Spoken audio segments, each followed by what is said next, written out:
বিসমিল্লাহির রহমানির রহিম।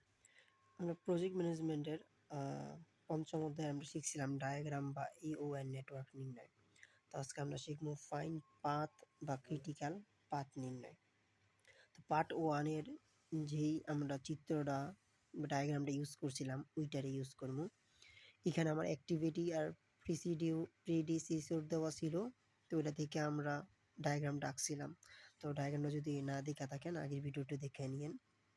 এখান থেকে আমার পাথ কি মূলত হলো রাস্তা, অর্থাৎ আমার স্টার্ট পয়েন্ট থেকে এন্ড পয়েন্ট তাক যাইতে হইলে কিভাবে যাইতে হইব ওইটা আমি একটু গ্রামের ভাষায় কথা বলি।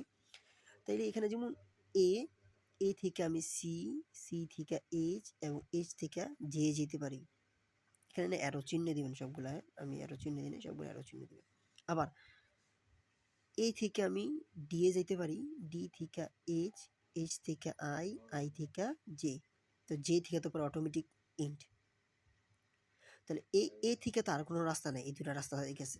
আবার বি থেকে আমি বি থেকে ই এ, ই থেকে এইচ, এইচ থেকে আই, আই থেকে জে। এটাই আমি লিখছি বি থেকে ই, ই থেকে এইচ, এইচ থেকে আই, আই থেকে জে। আরেকটা হলো কি পি থেকে এফ, এফ থেকে শেষ ইন পয়েন্ট। তাহলে আমার চারটা হলো ক্রিটিক্যাল পাথ। এখন কত হইতে পারে, আমি তো এইভাবে যাইতে পারতাম যে বি থেকে ই, ই থেকে এইচ, এইচ থেকে আবার ডি, ডি থেকে এ, এ থেকে আবার সি, এরপরে জি, এরপরে জি। কিন্তু না, এটা হইতো না কেন?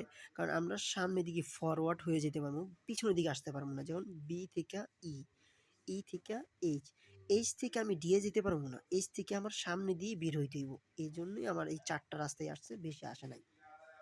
তো এইটা হলো প্রথমটা নির্ণয়, যে আমার ম্যাপ করা।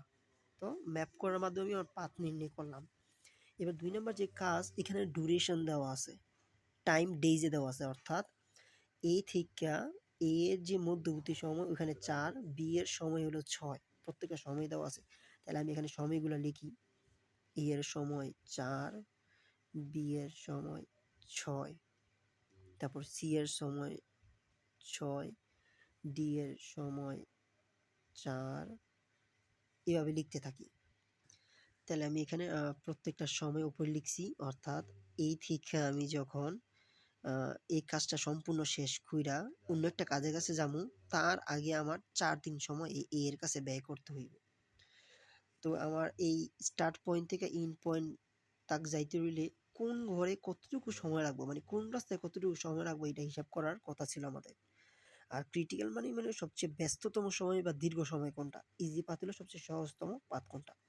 তাহলে আমি বাস এখানে এ, সি, জি এর যে মানগুলা পাইছি এখানে বইয়ের মধ্যে দেওয়া আছে, ওই মানগুলা আমি এখানে লিখা যোগ করুন। তাহলে আমার টোটাল ডিউরেশনটা আসবো যে কতদিন সময়। যেমন এখানে এ এর মান ছিল ৪, সি এর মান ৬, ডি এর মান ৮ আর জি এর মান ৮।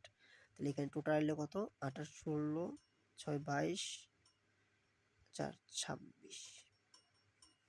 আবার পরবর্তী যেটা ওইটা এইভাবে প্রত্যেকটা বের করি। তাহলে আমি এখানে প্রত্যেকটা মান ধরে ধরে যোগ করে দিলাম। তাহলে এখানে আমার আসলো ২৬, ২৬, ২৮, ২০। অর্থাৎ আমার ৪টা রাস্তা যে পাইছি, এই ৪টা রাস্তা, অর্থাৎ আমি যদি প্রথমের রাস্তাটা দিয়া শেষ করে দেই, মানে এই থেকে এই রাস্তা ধরে যদি আমি ইন্ড পর্যন্ত যাই, তাহলে আমার ২৬ দিন সময় লাগবো। এইটাও ২৬ দিন সময়, এটা ২৮ দিন, এটা ২০ দিন। তাহলে এখানে প্রশ্ন যদি বলতো ক্রিটিক্যাল পাথ নির্ণয়, এখানে যেমন প্রশ্ন বলছে না ক্রিটিক্যাল পাথ, তাহলে আমি বাস কি লিখবো এখানে, যে সুতরাং ক্রিটিক্যাল পাথ সবচেয়ে বেশি দিন কোনটা, এইটা। তাহলে আমি লিখব B E H I J is equal to 28 days, it is a critical path. শেষ অঙ্ক। যদি আমার ইজি পাথ বলতো সবচেয়ে সহজভাবে যেতে হইলে, তাই সবচেয়ে সহজ বলতে কম সময়ে কোনটা পাইছি, কম সময়ে পাইছি আমি ৪ নাম্বার অপশনটা। তাহলে আমি লিখতাম যে B F, B F is equal to 6 + 14 20, it is the easy path. হয়তো বা চিত্রটা লেখাটা একটু চেঞ্জ করতে পারেন, বাট অঙ্ক এইভাবেই।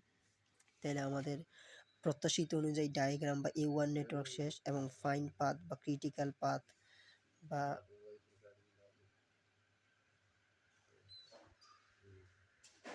ইজি পাথ নির্ণয় করা শেষ। আশা করি তোমরা পারবেন।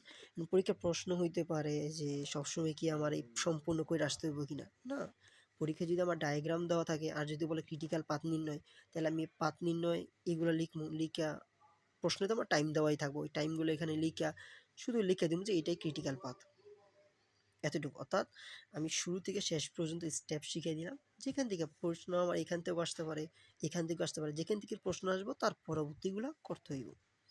তো এই একই প্রশ্ন দিয়ে আমরা আরেকটা ব্যবহার করতে পারবো, ওইটা হলো স্ল্যাক টাইম নির্ণয়। তাহলে মোটামুটি এখানে শেষ। আরেকটা বক্স আছে, ওইখান থেকে বাকিটা শিখব।